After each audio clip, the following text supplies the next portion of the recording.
So I love this next lesson, and it feeds into the previous lesson I was talking about love or unconditional love being the highest form of creationary energy. Now, in this lesson, we're going to talk about surrender being the gateway to access divine love, because of course, unlocking that corridor, having that key to access these higher states of consciousness is so important in terms of our learning journey here on earth. So again, surrender. What do we mean when we say surrender? What does that actually look like in terms of application?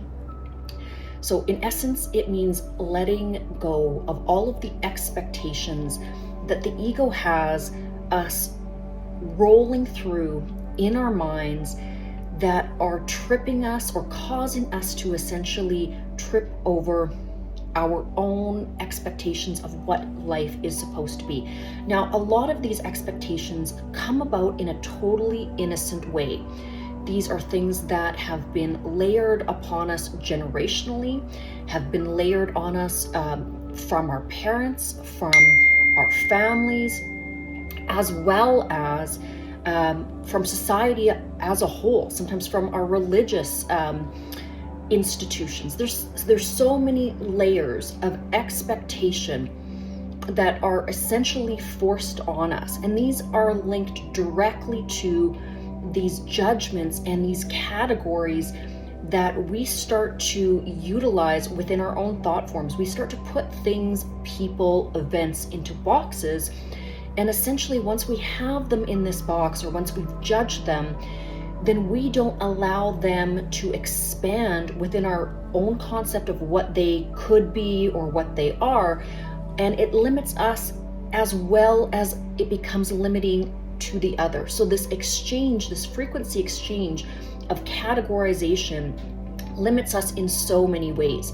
This is why we have to come back to this concept of surrender over and over and over again, to learn and to teach ourselves as a sovereign divine being to surrender to what we call the mystery of the universe, the mysteries of God, the divine plan. When we are in surrender, that state of surrender, we are also in what we'd call the flow state. It's when we are not expectant of anything, but we are also expectant of all things. We know that in the infinite now, all possibilities are open to us. And in that faith, we understand that whatever is going to out-manifest in our reality is always going to acclimate with the highest emanation or the highest experience of where we are now vibrationally, in conjunction with the divine plan. And so it's letting go and letting God, but from a very, very diligent place internally that is going to transform our external world. Okay, so the greatest act of love is also this act of surrender. It's an act of trust. It's allowing ourselves to be held by something larger than ourselves. This is also something that we can tether back to this whole fear mechanism. If we dissolve fear and we understand that there is something greater than ourselves, when we are not just leaning on ourselves. Obviously, in all of these lessons, I'm talking about the fact that we need to have a balanced infrastructure within our own conscious sovereignty. That is correct. But when we go it alone, when we are 100% thinking that we are all on our own, we become fearful, because truly we are interconnected, multi-dimensional beings that are connected to divine source. And without that interconnected aspect and without that connection to our source, we would become fearful because it's too much for us. So we have to surrender into the trust. We have to surrender into this knowing that always, everything in every nanosecond is always working out for the highest calibration of what we need. And it's not always up to us to know and dictate what it is we need. So when we surrender into this trust that the journey is leading us where we are and where we are meant to be, that is that loving act of surrender. Okay, and that is the gateway, that is the key that unlocks this world of the divine matrix. Okay, so this is letting go of all resistance that you're holding within your being. Resistance is lower vibrational energy. Resistance blocks you from abundance, the experience of a multitude of forms of love and connection. Resistance blocks you from opportunities. Resistance in terms of fear, so when we're holding back and not carrying forward in a bold, trusting, faithful way, we are blocked from so many blessings. Okay, and then control, letting go of control. This doesn't mean that you don't make balanced decisions. This doesn't mean that you don't have boundaries. This doesn't mean that you go and sit on a beach and meditate and create nothing. Absolutely the opposite. But you let go of the control where you need to be in control of everything. Because when you are in that state of mind or that frame of mind, you are in a contracted vibrational state. When you have to control everything, when you're trying to micromanage everything, you're going to create distortion in your mental arena, and you're going to drive yourself literally crazy. So let go of the reins and trust. Trust in divine timing, trust in the plan for your life and the plan for others, and let go through this energy of divine surrender. Okay, now the next thing on my list is fear. Fear, again, is a very low vibrational energy, and it contracts your light. It dampens your light and it removes you from alignment with that highest frequency, the highest calibration that you can reach within your own being. So when we are in fear, we are not the best of ourselves. Fear leads people to be violent, angry, judgmental, condemning, unmerciful, uncompassionate, jealous, all of these different things. Every shade of fear that you can imagine creates the distortions that we see here on planet Earth.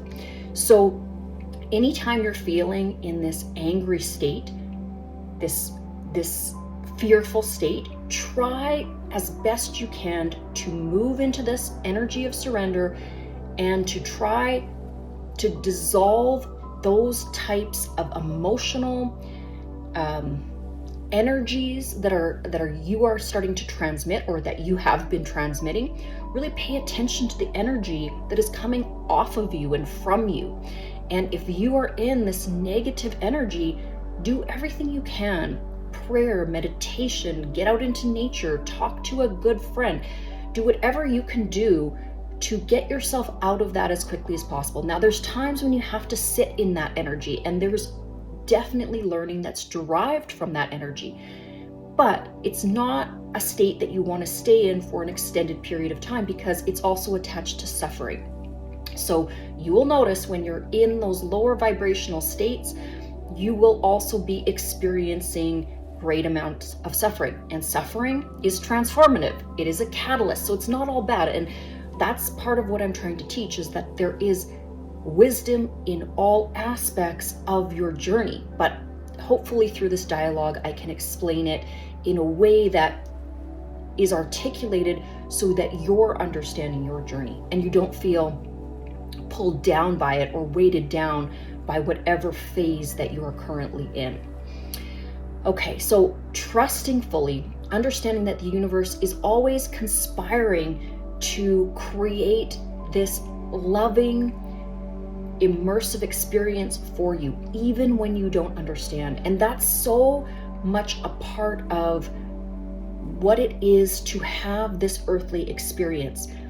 Understanding that you cannot see the ways that this quantum reality, in its multitude, its trillions of interconnections, is in every single moment, every single nanosecond, drawing back towards you everything that you need to transform once you decide that transformation is your path. Now, if you're in a state where you are kind of asleep, or you don't even know if you want to transform, that's okay as well. All aspects of beingness are exactly what they need to be. We live in a system of eternity, of infinity, meaning it's infinite. So there is no time limit to these things. So really, this is where surrender is so easy to come by. And this is where fear dissolves.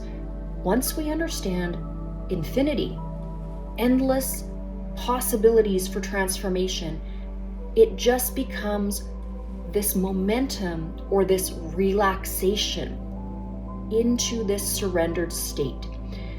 And also with that, you'll start to become extremely excited, because then it becomes fun. The journey becomes fun. The fact that you don't have to control everything, the fact that there are beautiful divine surprises in each, woven into each and every day, becomes this magical output of the totality of the human experience. So this is the culmination of this next lesson. Hopefully you enjoyed this. Hopefully there was some wisdom and insight for you. It is Friday here. It's the end of my week, so I'm going to wrap it up, but wishing you all a very beautiful and blessed weekend, and we will see you for the rest of these 10 lessons next week.